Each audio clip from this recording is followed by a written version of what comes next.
What's up, everybody? Welcome back to another episode of the Arnies. We are three time travelers that would never bother meeting up with our younger selves with nothing better to do. I'm Matt Johnson, and I'm just happy to see Mark Ruffalo and Jennifer Garner celebrating their 13 going on 30 reunion. I'm Keith Baker, and I don't know who the godfather of time travel is in this. And I'm Austin Terry, and I would hate my son, too, if he was Ryan Reynolds. Ugh, I think we all would at this point. But on today's show, we are, of course, discussing The Adam Project on Netflix. But before we get to that, I want to know what you guys want to use time travel for. I would head way back to 2009, and I'd walk in on the production meeting for X-Men Origins Wolverine, and I'd say, hey guys, don't sew Deadpool's mouth shut, that's a bad idea. And then I'd jump all the way to 2016, and I'd whisper in Ryan Reynolds' ear, hey buddy, people are going to love your movie, but don't play this character over and over, it's bad for your career. I think I would think of the worst hangovers I've ever had in my life and go back to those nights where I'm drinking and be like, don't take that shot. Don't take it. And then I'd come in after you and go, do it, Keith. Do it. I would want to go back to similar to Austin, except a different pitch meeting. I just want to hang out in the room when Shawn Levy brought up the idea of Big Fat Liar. Obviously, one of probably the greatest movies ever made. And I'd also want to encourage him to, I don't know, I would just want to see him do sequels, or maybe just other Frankie Muniz and Amanda Bynes team-ups. I think we were robbed of that in the early 2000s, and God, what I would give to be on the fly on the wall for whenever the person threw out the idea, hey, can we, turn Paul Giamatti blue and then play I'm Blue, that song in the background, and then have Shawn Levy go, yes. And I want to be the person retroactively that brought up that idea. I think we were robbed of a good Frankie Muniz career in the 2020s. Well, where is he? What's he doing? He was on the Steve-O podcast the other day. You guys should go listen to that. See? Oh, He's wow. fine. Highlight the Steve-O podcast. So there you go. Time travel. We just used it for all the most important reasons. And speaking of time travel, guys, let's just go ahead and get into the main topic of the episode. Shawn Levy and Ryan Reynolds, the team behind last year's Free Guy, have reteamed once again for the new Netflix sci-fi coming-of-age story, The Adam Project. We saw this one was getting early positive buzz and thought it might be a good watch and worth talking about on the show. At best, we might get a Spielberg-esque feeling movie, and at worst, we may just get Ryan Reynolds playing Deadpool for the 9th time. Neither sounds too bad, I guess, if you ask me. So, Austin and Keith, give me your non-spoiler thoughts on The Adam Project. It's okay.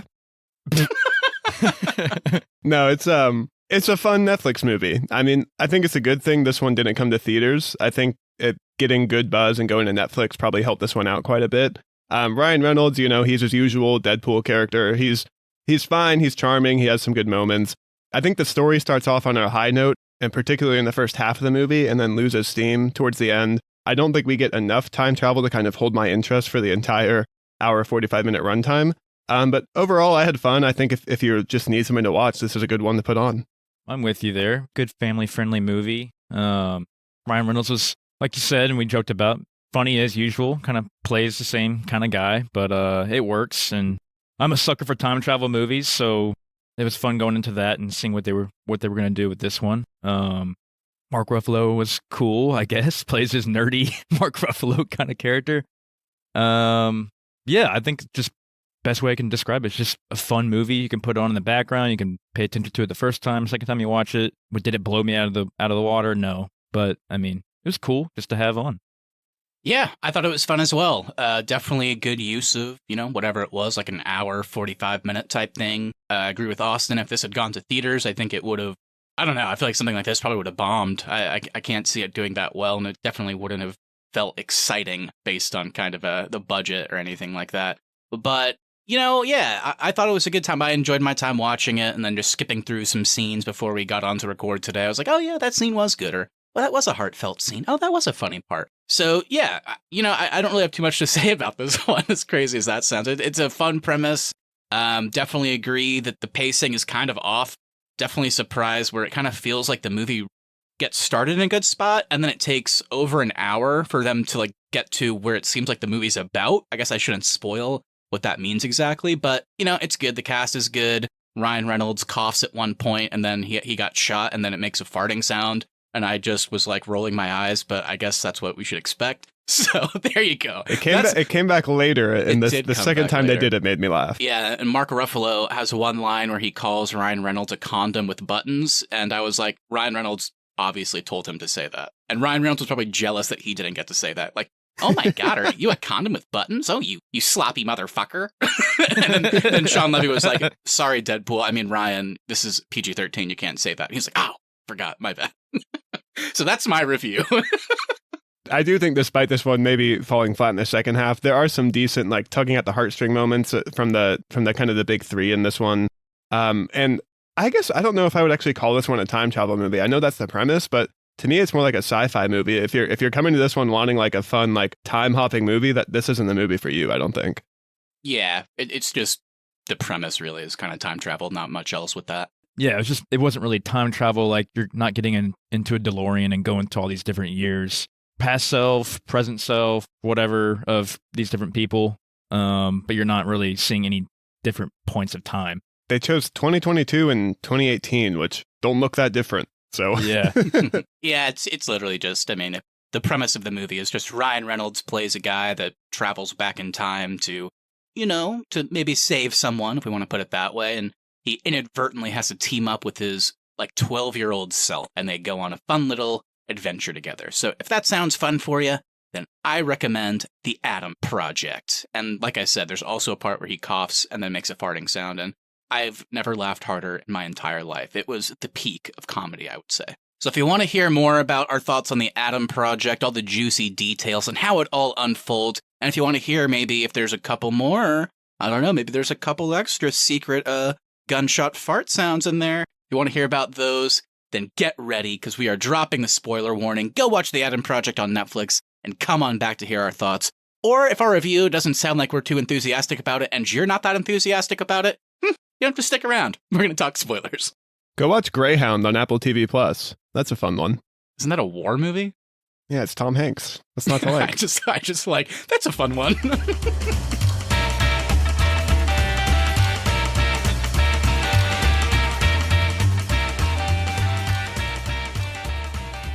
All right, guys, welcome to spoiler territory. We're about to get into all the juicy details about the Adam Project, how it ends, all the twists and turns. Austin, how about, as always, get me started over on the cast and crew? All right, so The Adam Project is directed by Shawn Levy, who is most well known for Big Fat Liar, Night at the Museum, and most recently Free Guy. And it was also just announced this past weekend that he'll be reuniting with Ryan Reynolds for a third time to direct the upcoming Deadpool 3 and introduce the character to the MCU. The Adam Project is also written by Jonathan Troper, T.S. Nolan, Jennifer Flackett, and Mark Levin. And our score is composed by Rob Simonson, who you may know from 500 Days of Summer, The Way, Way Back, and Ghostbusters Afterlife. And going into our cast, we have Ryan Reynolds as Adam Reed, Walker Scobell as Young Adam, and fun fact, this was his first ever acting role. Jennifer Garner as Ellie Reed, Mark Ruffalo as Lewis Reed, Catherine Keener as Maya Soren, Zoe Saldana as Laura Reed. All right, guys, there's our cast and crew. Any positives, any negatives? What do you got? Yeah, I'll give mine to Walker Scobell. He's kind of just imitating Ryan Reynolds for the majority of the movie, but I thought this kid was great. He's got some funny moments. He's got some heartwarming moments. And acting alongside Ryan Reynolds and Mark Ruffalo for your first ever acting job has to be a pretty tough ask, and I thought he knocked it out of the park. I think I'm going to go...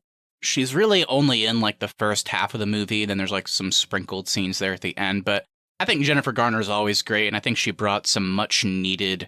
I think she really grounded the whole mother-son relationship, kind of dealing with this trauma and this death in the family. And kind of just the way the movie worked, where you had Ryan Reynolds as the older Adam, you actually got some interesting insight into how she was feeling, I thought. So I think when we talk about this movie, or anybody talks about the movie, I think they're going to kind of lock into, oh, it's a really cool movie where a dad dies, but then his son gets to travel back in time and meet him again. So I don't think people are going to talk too much about Jennifer Garner as the mother, but I thought she turned in a great performance. Much needed levity, and also very emotional and heartfelt when she needed to be. And yeah, I thought she was great. I thought she was great as well. She's kind of the heart of the movie, I think. And I was really hoping there was going to be a way for her to get involved with the sons and go back and see Mark Ruffalo's character as well. Yeah, I'll shout out Mark Ruffalo. Normally Mark Ruffalo kind of annoys me, but in this one he didn't annoy me as much. So I'll shout out to him. I thought he's pretty funny. And then I'll also shout out to Walker Scobell as well. You can have kids come in, especially for their like first role or maybe second role, and they can be kind of annoying. We could be wrong, but I think the kid in Those Who Wish Me Dead, the one we covered last year, was a bit annoying, I think. I could be wrong, but sometimes you just have those child actors that come in for their first few roles and they just overact. But I think this Walker Scobell guy did a really good job as young Adam. He was funny, good acting, good performance. So I liked him. I mean, I think the biggest takeaway there is Keith is a secret Mark Ruffalo hater. I didn't know that Mark Ruffalo annoyed you, Keith. What do you hate about him? He just I don't know. I don't know what it is. There's something about Mark Ruffalo that annoys me sometimes. But in this one, I actually liked him. So maybe not. Maybe he's turned a new leaf for me. What are your what are your thoughts on his Bruce Banner or the Hulk? Do you hate him in the MCU? Keith is with me. Keith just wants Edward Norton, baby. I get it, Keith. I'm with you. So with that, let's go ahead and get into our roundtable discussion and break this all down. We each brought some points to the table that we felt were worth bringing up. Who wants to start us off? All right, let's dive right into the general story. For as interesting as the plot seems on paper, there's really only two inciting instances, future Adam arriving in 2020, and then Saurian showing up later to kill him. I just want to know, does future and present Adam's dynamic do enough to hold your interest for the majority of the film, or were you hoping for more time travel from this one? I didn't really care about having more time travel. That wasn't something I was hoping going into the movie. It's not even that I needed more sci-fi. I just needed them to do... I don't know. I just needed the movie to be a little bit shorter or just do more. Because really, it's like once present and future Adam get together, it's kind of just like doing some fun, goofy things. Like he got shot, so he has to like go to the drugstore. He has to confront present Adam's bullies. And all that's fine and dandy, but it's just... I was just shocked that once we hit the hour mark of the movie and like including credits, we probably only had like 35, 40 minutes left. And that's when it's like, oh, let's go and meet up with our dad. And it was like, wow, I thought that would have kind of happened earlier. So yeah, it's not that I needed more time travel or anything. And I thought past and future Adam, like they had a fun dynamic. So it was good enough. It's just, I don't know if it was good enough to like warrant kind of an hour of goofing around before it's like the plot really kicked in. Whenever they got their dad, Mark Ruffalo, on board. And I thought it was kind of weird how older Adam was just automatically at his old house. There was no point in the movie where he's like, oh, I need to go and find my younger self or anything like that. He's just in the garage already. I didn't mind that he just kind of showed up in the house. Like, that wasn't really what was jarring for me. The thing that was kind of jarring for me is there's not a lot of set pieces in this movie. You spend a lot of time at the house, then you spend a lot of time in the past at the past house, I guess. So for like a time travel, like big cast movie, we don't go to a whole lot of interesting places. And I think maybe I wasn't necessarily needing more time travel, but I was needing them to like go and do more things. And you spend just a lot of time in this kind of tiny town, and there's some cool action scenes in there. But other than that, we're just not in very interesting environments for my taste. Yeah, it's also confusing because at first, whenever we find older Adam at the house and he's talking about why he's there, and there's even a scene where young Adam's like, I'm 12 years old, and then older Adam's like, 12? Shit. And it kind of implies that maybe he didn't go back far enough. So you're like, oh, okay, that's interesting. So I guess now he's forced to team up with his younger self.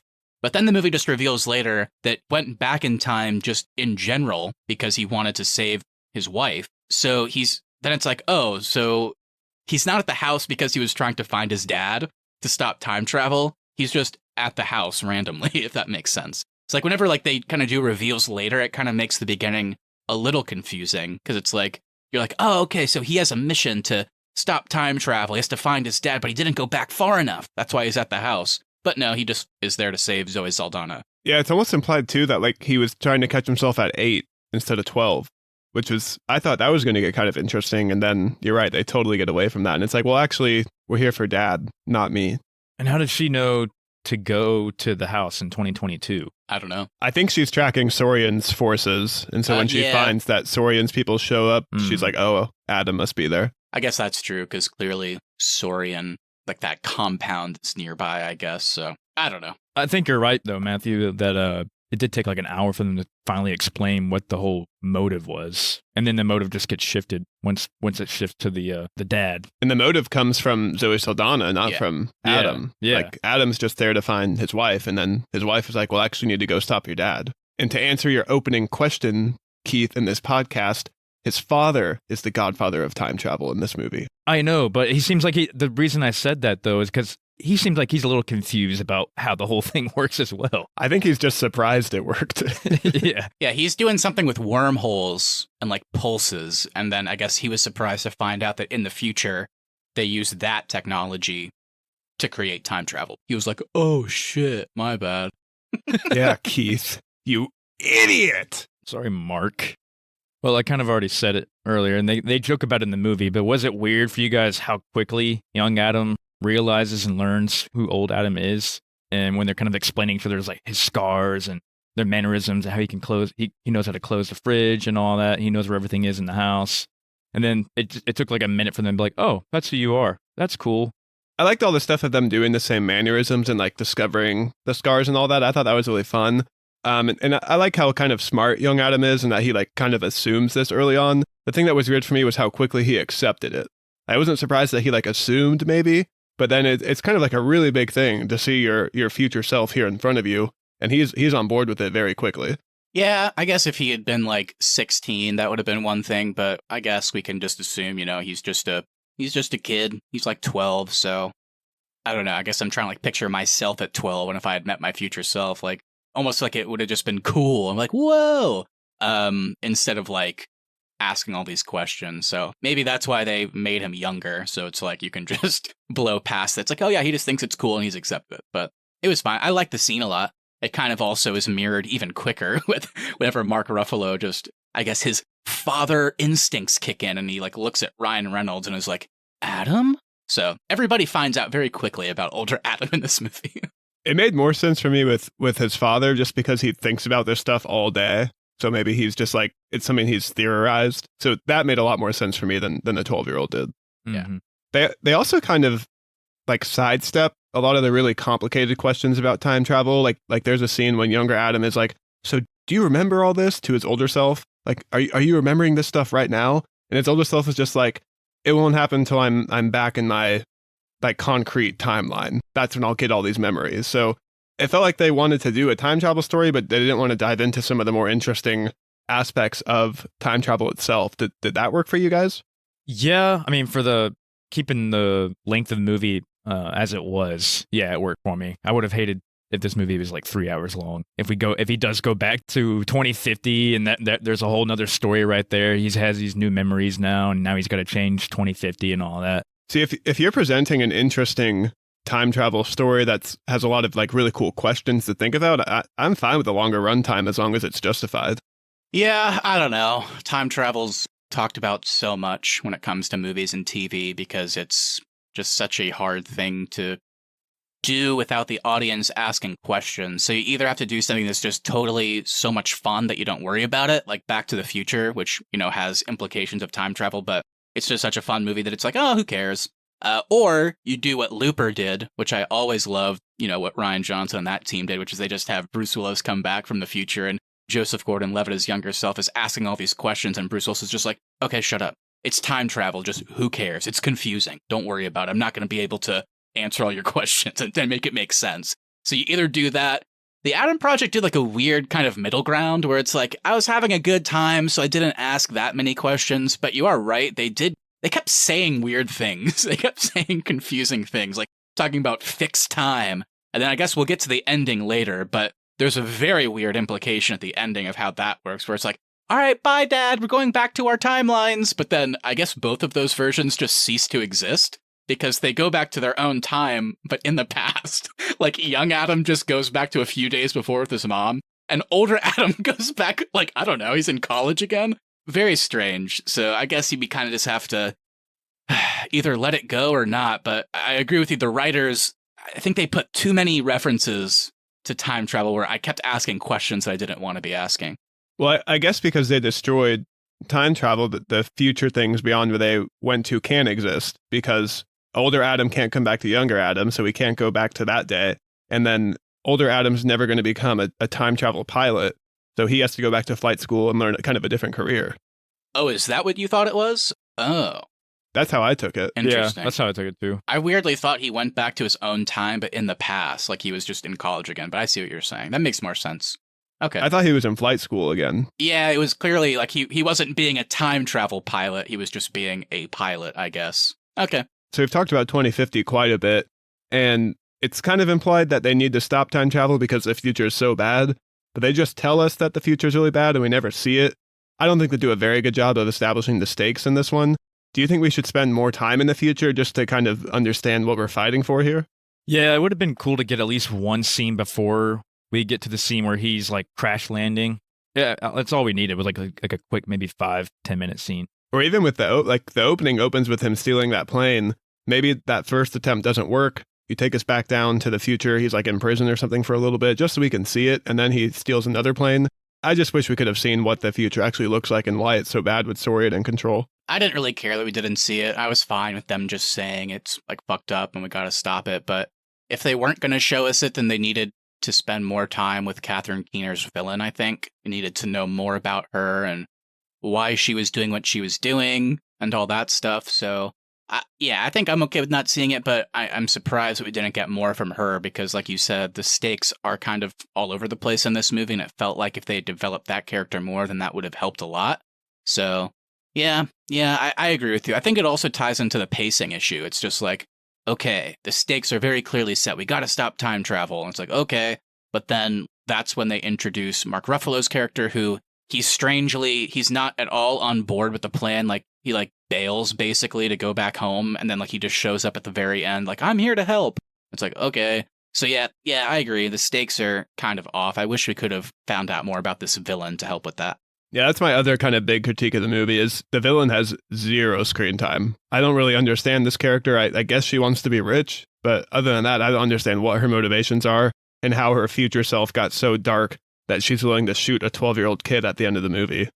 Especially with her 2018 self is kind of being influenced by her future self. So was her future self that way because of her other future self and another timeline came back to influence her? That whole time loop was getting confusing to me as well, or she just kind of became that way over time. And it could have been a really cool villain, because we get to see her before she's a villain, and then her future self is the villainous person. It could have been really interesting, but I think she has 6 minutes of screen time in this movie. Yeah, it's a shame. Also, it was just, I don't know, maybe we're spoiled with like the Marvel and Star Wars of it all, like all the just de-aging tech in general, but dear God, I thought the CG de-aging of Catherine Keener looked absolutely horrific. I was like... Well, we're definitely not spoiled with Mark Hamill's de-aging. That was like, oh my God. I said that out loud while I was watching. Real not good. He speaks in They riddles. probably should have just had a younger actor, like what they did with Adam. Yeah. Yeah. Very novel concept, huh? Can you imagine if they just did a CG de-aging on Ryan Reynolds, but then put that on top of like a 12-year-old's like short body? Hey, you cock gobbler!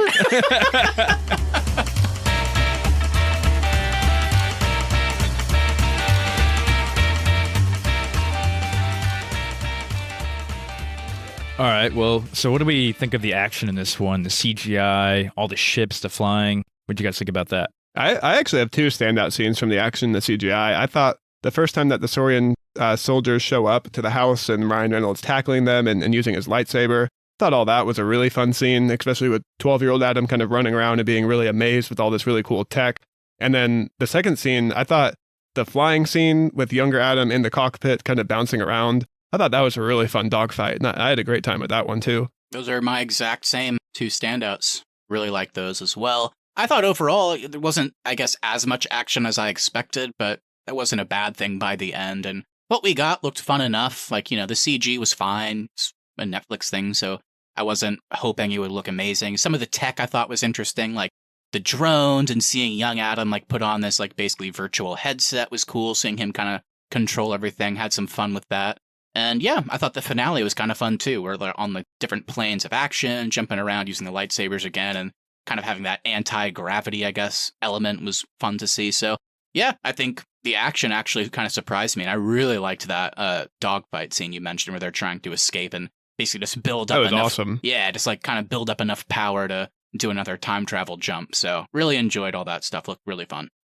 I was really disappointed with the Zoe Saldana final stand, because she's like, I've been preparing for this for years. They'll never see me coming. And then she stands in the middle of the road and just shoots her gun a few times. I was like, what the hell is this? I thought we were going to get a badass action scene. I know, they were really building it up there. I was like, oh, wow, Yeah. she's about to go off in these guys. And she just shoots one, she just blows up one truck, and then she's like, all right, well, that's it.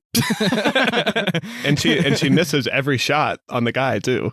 How about we jump into a little more depth on the other central characters. We have lots of Reeds here, lots of members of the Reed family. We got Mark Ruffalo, of course, Jennifer Garner as the mother, and then Zoe Saldana as his wife, Laura. So I thought pretty much all three of their scenes were kind of used basically as the emotional core of the movie. That's where all the heartfelt scenes came from. I actually thought there was quite a few standouts when it came to that. So what'd you guys think of their characters? Any standout scenes? Because I really feel like without kind of their use in the story, they were much more central than I thought, whether it be for actual plot reasons or just, just the emotional side of it. So I really enjoyed all three of them. So what'd you guys think? Yeah, this is what I was getting at the beginning when I said there were some heartstrings moments. A lot of that for me comes from just younger Adam interacting with his mom and then later interacting with his dad. I thought those scenes are great, and you can really see the grief in 2022 on his face when he was having to confront the loss of his dad, and then kind of the excitement in 2018 when he gets to go back and see his dad again. All that stuff really worked for me.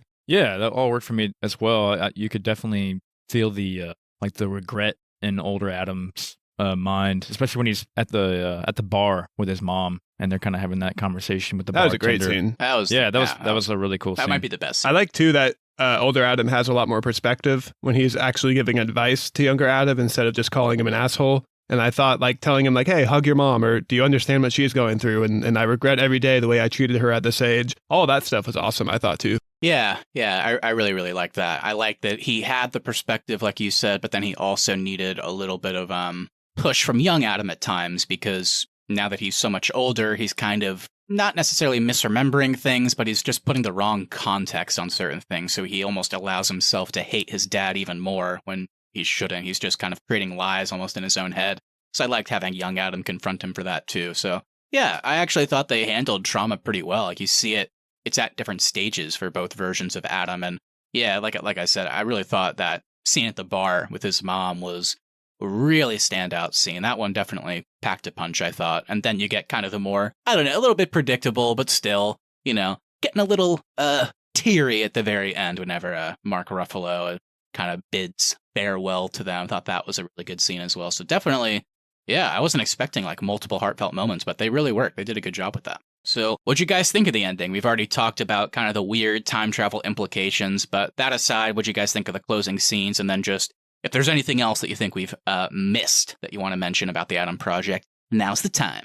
Yeah, they definitely go for kind of the feel-good ending in this one. Everything kind of gets tied up in a nice little bow.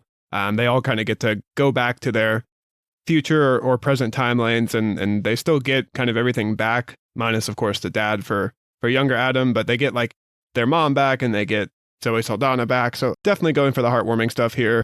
I did think the catch scene was really nice with Mark Ruffalo. I thought that was kind of a fun way to say goodbye, and they kind of float off. But then the Echo stuff is where it's I think we needed a bit more clarification of how this actually works. And I know we kind of teased it earlier. Yeah, no, I like the ending, but I'm with you, Austin. I wish we could have got a little bit more explanation of how the whole Echo thing works and why they were in the times they were in. Do they have the memories? Yeah, I wonder if it's not supposed to be memories of all this stuff, and maybe it's just something pulling you in that direction, something pulling Ryan Reynolds and Zoe Saldana together, or maybe something pulling younger Adam to be a bit nicer to his mom. Maybe that's how it works. I don't really know. I think they kind of purposefully left it vague just so they could have the happy ending. So sure, I was kind of so wait, how does this work? But then I was okay, let my love open the door kicks in and all my cares are out the window. But no, in all seriousness, it was a very sweet ending. I wasn't expecting to have a full happy ending, especially after, we didn't talk about it too much, but Zoe Saldana's, the ending of her last stand was kind of dark. I mean, she basically, we don't see it on camera, but she gets shot at by a fucking ship and killed, that Catherine Keener mentions later, that he killed his wife twice. So it was a little bit goofy, sure, that they just, happened to get back together again under different contexts. But I gotta say, I guess Ryan Reynolds and Zoe Saldana are good enough actors that just in really 2 scenes, I thought they really sold their chemistry. I mean, I thought, very sweet. Great chemistry. Yeah, liked them a lot together. And I liked that, earlier in the movie, older Adam basically tells younger Adam, how he met his wife, and he tells the story of, it's funny, she walked into the wrong classroom, and then I was, taken with her, so much that I offered to walk her to the right side of campus or whatever. And it's kind of fun in a time travel story, I guess, seeing that actually happen.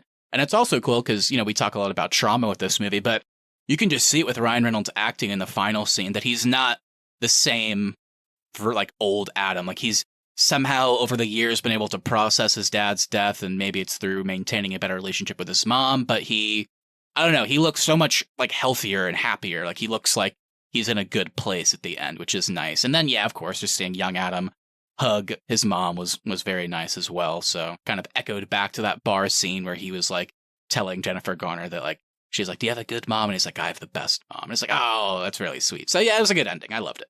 I will say this too, the snoring with the eyes open, a lot funnier than the fart jokes. I gotta say, I agree with you. I quite liked it. That's pretty funny. So before we head into our outro here, I gotta ask, I mean, Shawn Levy has said he wants to be the Dr. Feelgood of Hollywood. That's what he goes for with his movies. He's taking on Deadpool 3, not exactly known for a heartwarming movie in this character. How do you think this is going to work? Clearly, him and Ryan Reynolds like working together. He's introducing him to the MCU, which is a lot lighter than the Fox movies have been. I mean, are you interested in this? Are you worried about this? How are you feeling right now after the Adam Project? I guess the first thing I got to ask to you guys is, have you seen Free Guy? Because I haven't. I feel like that's probably going to be the most important one to watch to see like how Deadpool 3 is going to turn out. They'll probably be kind of similar, I would think. I've seen it. I loved it. I'd highly recommend it to anybody. It's really fun. Ryan Reynolds is still Deadpool, but that setting works a lot more for that type of character. And I'll just tease this. There is a nice little MCU moment in Free Guy. Ooh. Does Robert Downey Jr. come on screen and call him a cock gobbler? Here's the deal. Hey, dude, here's the deal. You're a cock gobbler. And then Ryan's like, oh, you cock gobbler. That was my line. Yeah, I mean, look, I think I'm a big fan of the Deadpool character from, comics and video games and like all the animated stuff he's been in. I'm not actually a huge fan of either of the live action movies. I like Ryan Reynolds in the part, but I do think the best parts of both movies are actually kind of the more heartwarming stuff, like his relationship with his girlfriend, played by Morena Baccarin. So I don't know. I mean, the idea of taking kind of the zaniness and the comedy, it sounds like, from something like Free Guy and maybe trying to find a story that maybe marries it with some of the more heartfelt and emotional stuff from the Adam Project. I mean, I think that could make for a really fun, good, like Deadpool story. So maybe Shawn Levy is the guy to do it. I'm intrigued. I like the live action Deadpool a bit more than you do, Matt. And for me, with the Ryan Reynolds character, I'm worried they're going to tone it down too much and try to make it too family friendly for this character, because he is joining the MCU, which is very family friendly. I hope they keep it R. I think they've said they will. They've confirmed it is, yeah. I'm worried they're still going to try it, like keep that R rating, but then also make it approachable for families. Does that mean we're going to get 4 less cock gobblers, you think? Or maybe he'll be like, oh, you dick gobbler. Oh, that would ruin it. That would ruin my precious Deadpool. Parents start walking out with their kids out of the theater. How dare they? Kevin Feige will be getting an angry letter from me and my son. Ugh, my son. He's writing the letter himself. I'm forcing him. He was offended. All right, guys, we're having a good time here. But before we fully close out, of course, our final segment is the Arnies Podcast Awards, where we basically just have to shout out something. It can be positive, it can be negative, but it's the one thing that we feel the movie, TV show, or whatever we're talking about deserves to be awarded for. So, Austin and Keith, what's it going to be today? My award might be a little predictable, but I'm giving Father of the Year to Mark Ruffalo for 3 instances. 1, calling his son a condom with buttons. Very funny. 2, punching his son in the face. And 3, telling his grieving younger son that he doesn't want to speak to him. Father of the Year right there. Thanks, Mark. Well, this one's also going to be going to Mark. And this is an inverse of an award I gave out a while ago. So in The Devil All the Time, I gave out the Best Omelet Maker Award. And I'm going to the Worst Omelet Maker Award with this one. And that goes to Mark Ruffalo. He burned those eggs. He burned the bacon. Hopefully he can get better at making those omelets. Yeah, his wife looks disgusted by the fact that he even tried to touch the stove. She called him a borderline serial killer.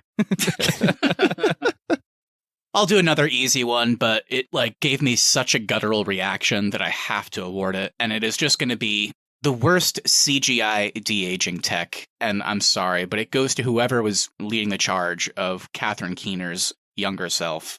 Ugh, just a real shocker. It's also tough when you have current day Catherine Keener in the same scene with her. So it's like, oh, that's what Catherine Keener looks like. And then you look at this monstrosity standing next to her. It's like, ew, what is that? Would you rather watch a 6-hour show with Catherine Keener's de-aged self or 6 hours of Luke Skywalker's de-aged voice? I would go with Luke Skywalker's de-aged voice just because I was laughing every time he was like, "Oh, look, it is Grogu. He reminds me of somebody I used to know, Yoda." So He speaks in riddles. He speaks in riddles. So I could take, honestly, 24 hours of that beautifully hollow, emotionless robot voice. All right, so thank you everybody so much for listening. If you enjoyed this episode, make sure you hit that follow button so you never miss our upcoming content. Also, if you wouldn't mind sharing us with a friend, we really would appreciate that so we continue to grow our show. Please leave us reviews as well. Even if you don't want to write anything, leaving us a 5-star review over on Apple Podcasts, Spotify, or wherever you listen to your podcasts really does help us out. At the Arnies is our social, and the Arnies.media is the website. We'll be back next Tuesday for another bracket episode.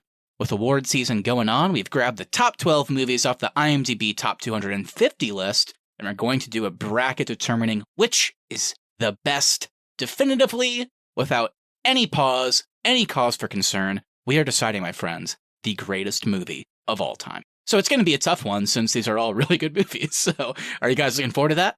I really don't think you can win an award without being a 3-hour plus movie, because all of these are, and unfortunately I have to watch 2 of the Lord of the Rings movies, and I'm not looking forward to that.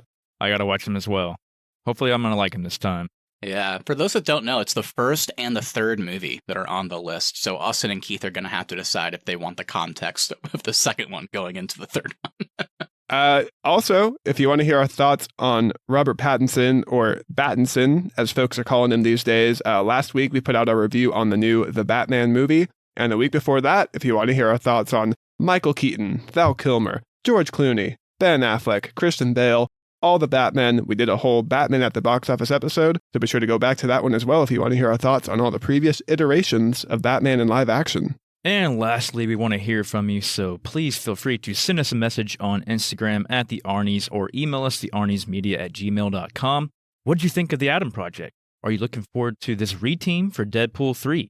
Anything you say we'll read on the show and react to it live on our latest episode. That's right. So everybody, hope you enjoyed this episode. Have a great rest of your week. We'll be back next time for the top 12 IMDb bracket. And with that, all I have left to say is see you next time, you cock gobblers.